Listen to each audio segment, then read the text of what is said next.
ବାପା ମୁଁ ପଚାରିକି କହୁଛି। ତମେ ମୋ ବାପାକୁ ଏଠିକି ଆସିବାକୁ ମନା କରୁଛ? ହଁ ମୁଁ ମନା କରୁଛି। କଣ ପାଇଁ ତମେ ମୋ ବାପା ବୋଉକୁ ଆସିବାକୁ ମନା କଲ? କାହିଁକି ନା ସେଇ ୟାର କଥାଟା କରୁଛନ୍ତି ଯୋଉ କଥା କି ମତେ ପସନ୍ଦ ନୁହଁ, ମୁଁ ସେଇପାଇଁ ମନା କରିଦେଲି। କଣ ମୋ ବାପା ଉଲ୍ଟା ସିଧା କଥାବାର୍ତ୍ତା କରୁଛନ୍ତି? ହଁ ବାପା ମୁଁ ଆଙ୍କ ସାଙ୍ଗେ ଟିକେ କଥାବାର୍ତ୍ତା ହେଇକି ତମକୁ ଫୋନ କରୁଛି ହେଲା। କଣ ଉଲ୍ଟା ସିଧା ତମ ସାଙ୍ଗରେ କଥାବାର୍ତ୍ତା କଲେ? କଣ ଉଲ୍ଟା ସିଧା ତମ ସାଙ୍ଗରେ କଥାବାର୍ତ୍ତା କଲେ? ଆରେ ତମ ବାପା କାନ୍ଦିକି କହିଲେ, ପୁଅ ଆମ ତମ ପାଖରେ ରହିବୁ, ଆମର ସାହାରା ବୋଲି କେହି ନାହାନ୍ତି, ଆମକୁ ତମ ଘରେ ରଖ। ହେଲେ ମୁଁ ବୁଝିପାରିଲିନି ଏମିତି କହିବାର ମାନେ କଣ। ତାପରେ ବୁଝିବାକୁ ପାଇଲି ସେ ବୁଢା ବୁଢୀ ଆମ ଘରେ ରହିବାକୁ ଚାହୁଁଛନ୍ତି। କିନ୍ତୁ ମୁଁ ତ ବାପାଙ୍କୁ କହିଲି, ଦେଖନ୍ତୁ ବାପା, ଯଦି ଆପଣ ରହିବାର ଅଛି ତାହେଲେ ଦିନେ ଦି ଦିନ ରୁହନ୍ତୁ, କିଛି ଅସୁବିଧା ନାହିଁ, ଜଳପଳା ଖାଆନ୍ତୁ, ଭାତି ଅସୁବିଧା ନାହିଁ। କିନ୍ତୁ ମୁଁ ତମକୁ ସବୁଦିନ ପାଇଁ ରଖିପାରିବିନି, କାହିଁକି ନା ମତେ ବୁଢା ଲୋକଙ୍କୁ ଜମାରୁ ପସନ୍ଦ ନୁହଁ। ଆଉ ସେଇଥିପାଇଁ ମୁଁ ସିଧା ମନା କରିଦେଲି, ମୁଁ ତମକୁ ଆମ ଘରେ ରଖିପାରିବିନି ବୋଲି। ତମେ କଣ ପାଗଳ ହେଇଯାଇଛ ନା କଣ? ତମେ କଣ ଏମିତି କଥାବାର୍ତ୍ତା କରୁଛ? ତମର ମୁଣ୍ଡ ମୁଣ୍ଡ ଖରାପ ହେଇଯାଇଛି ନା କଣ? ସିଏ ମୋର ବାପା ବୋଉ, ସିଏ ଆସିକି ଏଠି ରହିବେନି ତ ଆଉ କିଏ ରହିବ? ଆରେ ଭାଇ ଭାଉଜ ବାପା ମାଙ୍କୁ ଘରୁ ବାହାର କରିଦେଇଛନ୍ତି, ତାଙ୍କର ଏଇଟା ଖରାପ ସମୟର।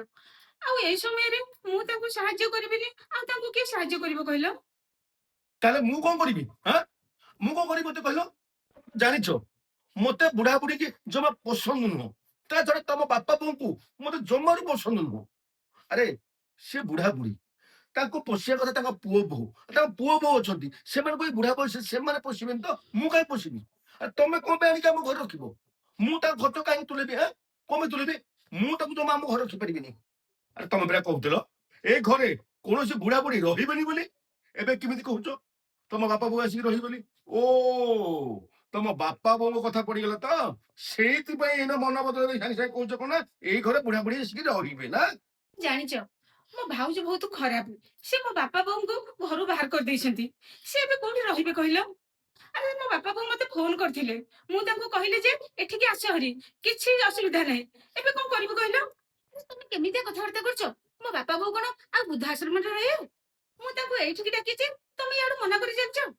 ଏଇଟା ବି ମୋ ଘର, ମୋର ବି ଅଧିକାର ଅଛି। କିଏ ମନା କଲେ ତମ ଘର ନୁହଁ ବୋଲି? ଆରେ ମୁଁ କହୁଛି ତ ତମ ଘର, ଆରେ ତମେ ରହୁନ। ଆରେ ତମ ମା ବାପା କଣ ପାଇଁ ଡାକୁଛ? ଏମିତିରେ ବହୁତ ଲୋକ ଅଛନ୍ତି ତାଙ୍କ ଝିଅରେ ନା ଟୋପାଏ ପାଣି ପିଅନ୍ତିନି, କିନ୍ତୁ ତମ ବାପା ବୋଉ ତମେ ଫୋନରେ କଣ ହଁ କରିଦେଲ ସିଧା ଦୌଡି ଆସୁଛନ୍ତି ଏଠି ରହିବା ପାଇଁ। ଆଚ୍ଛା ମତେ କହିଲ, ଯେତେବେଳେ ମୋ ବୋଉ ଆସିକି ଏଠି ରହୁଥିଲା ତମେ କଣ କହିଲ? ତାଙ୍କ ବିଚାର ମୋ ବିଚାର ମଧ୍ୟରେ ବହୁତ ଫରକ, ତାଙ୍କ ସହିତ ମୁଁ ଜମାରୁ ଆଡଜଷ୍ଟମେଣ୍ଟ କରିକି ରହିପାରିବିନି। ଆରେ ଏଇଥିପାଇଁ ସବୁବେଳେ ଗଣ୍ଡଗୋଳ ହଉଥିଲା ନା? ତାପରେ ମୁଁ ବୋଉଙ୍କ ସହିତ କଥା ହେଲି, ତାକୁ ବୁଝେଇଲି, ତାକୁ ନେଇକି ଗାଁରେ ଛାଡିକି ଆସିଲି। ଆଉ ଏବେ ଏବେ ତମେ କେମିତି କହୁଛ ବୁଢା ବୁଢୀଙ୍କ ସହିତ ରହିବ ବୋଲି? କେମିତି କହୁଛ ଏବେ କହିଲେ ମତେ? ମୁଁ ବୁଢା ବୁଢୀଙ୍କୁ ପସନ୍ଦ କରୁନି, ତା ମାନେ ନୁହଁ ଯେ ମୁଁ ଆଉ କାହାକୁ ପସନ୍ଦ କରୁନି ବୋଲି। ସେ ମୋ ବାପା ବୋଉ, ସେ ମତେ ପିଲାଦିନୁ ଲାଳନ ପାଳନ କରିକି ବଡ କରିଛନ୍ତି। ଆରେ ତାଙ୍କ ସାଙ୍ଗରେ ମୁଁ ରହିପାରିବି, ଆରେ ତାଙ୍କ ସାଙ୍ଗରେ ରହିବାକୁ ମୋର କଣ ଅସୁବିଧା ଅଛି? ଓ ତମ ବାପା ବୋଉ ଏଇଠି ରହିବାରେ କିଛି ଅସୁବିଧା ନାହିଁ, କିନ୍ତୁ ମୋ ବାପା ବୋଉ ଏଇଠି ରହିବାରେ ଅସୁବିଧା ଅଛି ନା? ଆରେ ତମକୁ ଏଇ କଥା କହିବାକୁ ଟିକେ ଲାଜ ଲାଗୁନି? ଖରାପ ଲାଗୁନି? ଆରେ ଯୋଉ ଘର ତାଙ୍କ ପଇସାରେ ହେଇଛି, ତାଙ୍କ ପୁଅର ଇନକମରେ ହେଇଛି, ସେ ଘରେ ସିଏ ରହିପାରିବେନି, କାହିଁକି ନା ସିଏ ରହିଲେ ବୋହୂକୁ ଖରାପ ଲାଗୁଛି। ବୋହୂ କହୁଛି କଣ ନା ତାଙ୍କ ସହିତ ଚଳି ପାରିବନି, କାହିଁକି ନା ବୋହୂକୁ ପସନ୍ଦ ନୁହଁ, କିନ୍ତୁ ତା ବାପା ମା ଆସିକି ରହିପାରିବେ। ଆରେ ଯୋଉ ବୋହୂ ମୋ ବାପା ମାଙ୍କୁ ଧକ୍କା ମାରିକି ଗାଁକୁ ପଠେଇଲା, ସେ ଯାଇକି ବିଚାରା ଗାଁରେ ରହୁଛନ୍ତି। ଆରେ ତମେ କଣ ଭାବୁଛ ତମ ବାପା ମାଙ୍କୁ ମୁଁ ଗେଟରେ ପୁରେଇ ଦେବି? ସେ ଗେଟରୁ ଧକ୍କା ମାରିକି ସିଧା ବାହାର କରିଦେବି। ମା କଥା ଅଲଗା, ମୁଁ ତାଙ୍କୁ ପସନ୍ଦ କରୁନଥିଲି। ଏଇଟା ହଉଛି ମୋ ବାପା ବୋଉଙ୍କ କଥା। ମୋ ବାପା ବୋଉଙ୍କ ପାଇଁ ମୁଁ କେବେ ସେଲ୍ଫିଶ ହେଇପାରିବିନି। ଆରେ ଆଙ୍କୁ ମୋ ଭାଇ ରଖିବା କଥା, ଯେବେ ମୋ ଭାଇ ନ ରଖିଲା ମୁଁ ଝିଅ ହିସାବରେ ମୋର କର୍ତ୍ତବ୍ୟ ନା। ବାପା କହୁଛି ଏଇଠି ରହିବେ, ଏଇଟା ହଉଛି ମୋର ଫାଇନାଲ। ଆରେ ଆରେ ମୋର ତ ପୁଣି କର୍ତ୍ତବ୍ୟ ଥିଲା ନା ମୋ ବାପା ମାଙ୍କୁ ପାଳିବା ପାଇଁ, ସେଟା କୋଉଠି ଥିଲା ତମ କର୍ତ୍ତବ୍ୟ? ଆରେ ତମର ତ ବାପା ବୋଉ ଦି ଜଣ ଯାକ ଅଛନ୍ତି, ମୋର କାଲି ବୋଉଟେ ଅଛି। ମୁଁ ଯେତେବେଳେ ଛୋଟଟେ ହେଇଥିଲି ଆଉ ବାପା ଆମକୁ ଛାଡି ଚାଲିଗଲେ, ମୋ ବୋଉ ପିଲାଟେ ଦିନରୁ କଷ୍ଟ କରି ମତେ ଛୋଟରୁ ବଡ କରିଛି।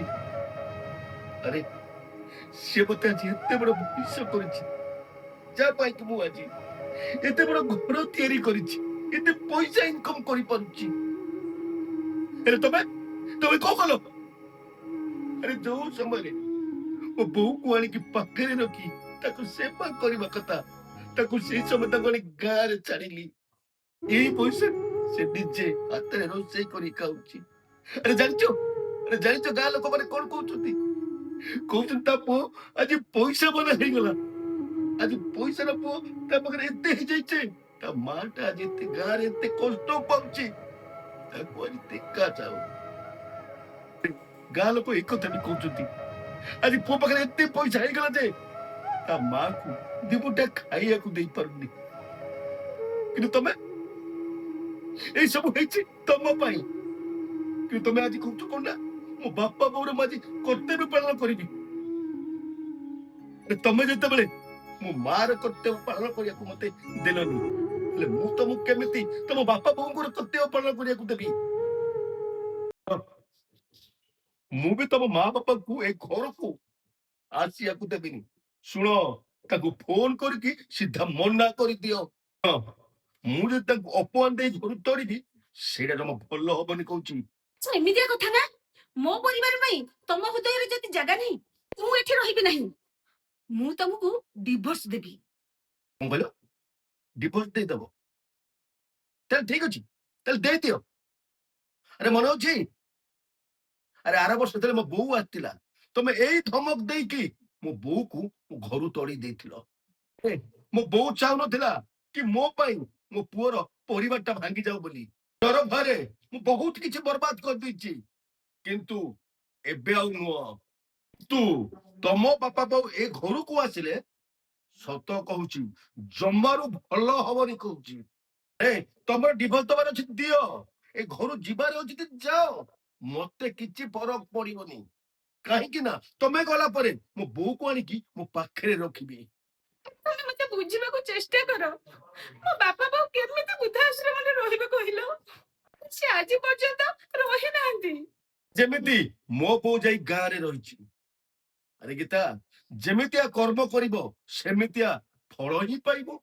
ଯେମିତି ତମେ ମୋ ବୋଉ ସାଙ୍ଗରେ କରିଛ, ଆଜି ଠିକ ସେମିତି ତମ ବାପା ବୋଉଙ୍କ ସାଙ୍ଗରେ ସେୟା ହଉଛି।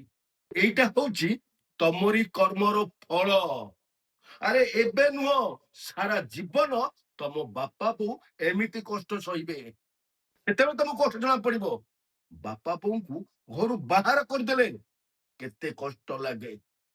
ଠିକ ଅଛି, ମୋ ବାପା ବୋଉଙ୍କୁ ଫୋନ କରିକି ଜଣେଇ ଦଉଛି, ତାଙ୍କ ଜ୍ୱାଇଁ ଗୋଟେ ଅଭଦ୍ର, ଅମଣିଷ। ସେ ଏ ଘରକୁ ତମକୁ ଆଣିବାକୁ ଚାହୁଁନାହାନ୍ତି। ଠିକ ଅଛି, ଆରେ କହିଦେ ତମ ବାପା ବୋଉଙ୍କୁ। ଆରେ ତମ ବାପା ବୋଉଙ୍କ ଆଗରେ ମୁଁ ଚାହୁଁନି ଗୋଟେ ଭଦ୍ର ମଣିଷ ହବା ପାଇଁ। ବୁଝିପାଇଲ? ଆରେ ତମେ ଯଦି ମନା ନ କରିପାରୁଛ, ତାର ନମ୍ବର ଦିଅ। ମୁଁ ଡାଇରେକ୍ଟ ତାଙ୍କୁ ଫୋନ କରିକି ସିଧା ମନା କରିଦେବି। ଯାହା ପାଟିରୁ ଆସିବ ସିଧା ତାଙ୍କୁ ଶୁଣେଇ ଦେବି। ତମେ ତାଙ୍କୁ ଫୋନ କରିକି କିଛି କୁହନି, କାହିଁକି ନା ସିଏ ହଉଛି ମୋ ବାପା ବୋଉ। ମୁଁ ସେମାନଙ୍କ କଥା ବୁଝିବି।